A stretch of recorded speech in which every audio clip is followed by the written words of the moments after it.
బాబుకి దెబ్బ తగిలింది, బట్ త్వరగా తాను కోలుకోవాలని భగవంతుని ప్రార్థిస్తున్నాను.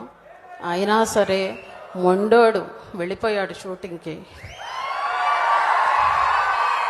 తన కమిట్మెంట్కి హ్యాట్స్ ఆఫ్.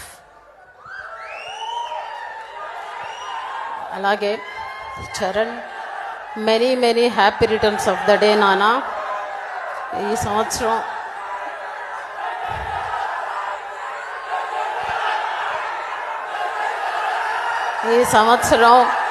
చరణ్కి చాలా స్పెషల్ బర్త్డే.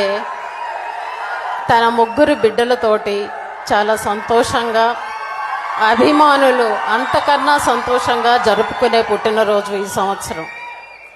నానా, నువ్వు ఇలాగే మరిన్ని పుట్టినరోజులు నీ కుటుంబంతో, నీ అభిమానం. మెగా పవర్ స్టార్ రామ్ చరణ్కి మీరందరూ కూడా పుట్టినరోజు శుభాకాంక్షలు తెలియజేయండి. ఈ వీడియో నచ్చితే లైక్ చేయండి, సబ్స్క్రైబ్ టు సినిమా పిక్చర్లో.